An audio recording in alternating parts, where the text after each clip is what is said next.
Hello, welcome to another Dr. Pi video. Today we're looking at Arduino and Tinkercad. What is Arduino? Arduino is an open source computer hardware and software company which make little computers. What is Tinkercad? Tinkercad is a computer-aided design program which helps people all over the world, and I'm using it to make simulation of an Arduino circuit and electronics on a breadboard. And here's one I made earlier.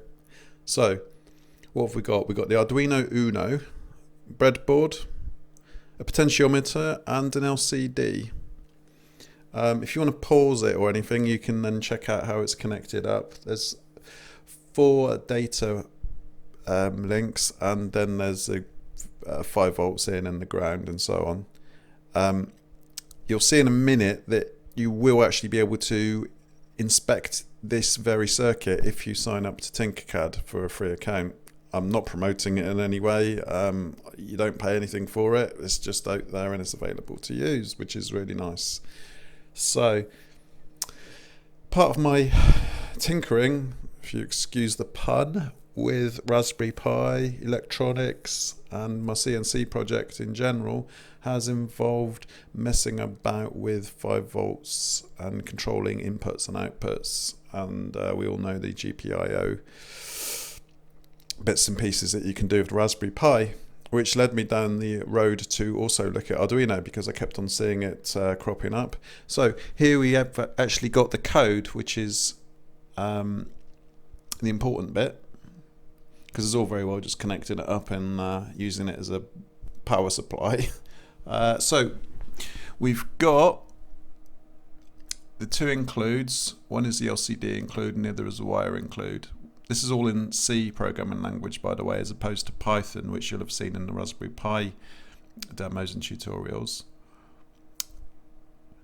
The code is freely available from Arduino and all over the internet. So just search for Arduino code, blinking LED, and you'll probably find something pretty much identical to this. All Arduino code starts with a void setup function and a void loop, which is the main body of the code, which does all the good stuff. You'll see here there's also a third void, which is a function that I've written. Typically you'll only ever see the void setup and the void loop.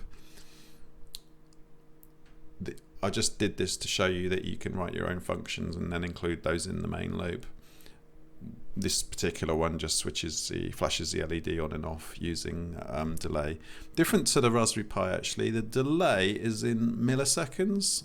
So if you see 1,000, that's actually 1,000 milliseconds, whereas on a Raspberry Pi you'd probably see 0.5, for instance, for half a second of a flash.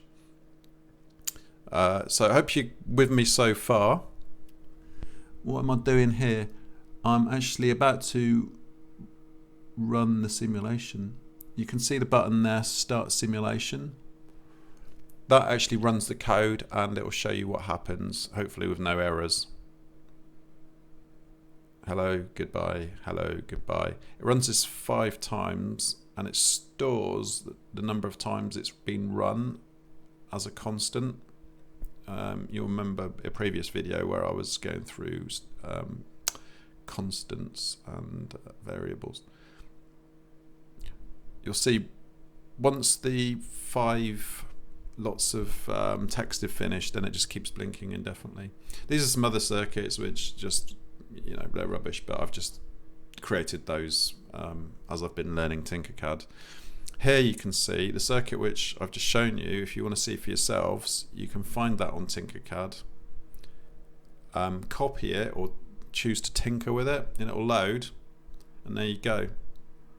It will load for you, and then you can inspect it, pull it apart, edit the code, simulate it. Tinkercad itself has got numerous Arduinos already set up with mini circuits. There you can see the drop down, which just offers you all the components, the standard electronics components, LEDs, variable resistors. I'm dropping in an extra Arduino there just because I wanted to see what happened. If if you drop in a second one, you just see I need to choose text mode there for the code, otherwise you end up with some sort of pre-written blocks. I'm toggling there between the Arduino I've just dropped in and the one that's all connected up to the breadboard, and you can see there's 1 and 2. Not particularly useful, so I'm going to delete that.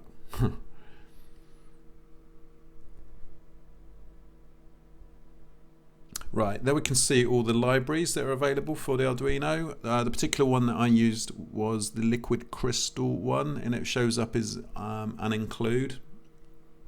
Because I clicked it there, I had an additional one to my main program, so I've just deleted that. Good, so hopefully this is interesting and could be of some use.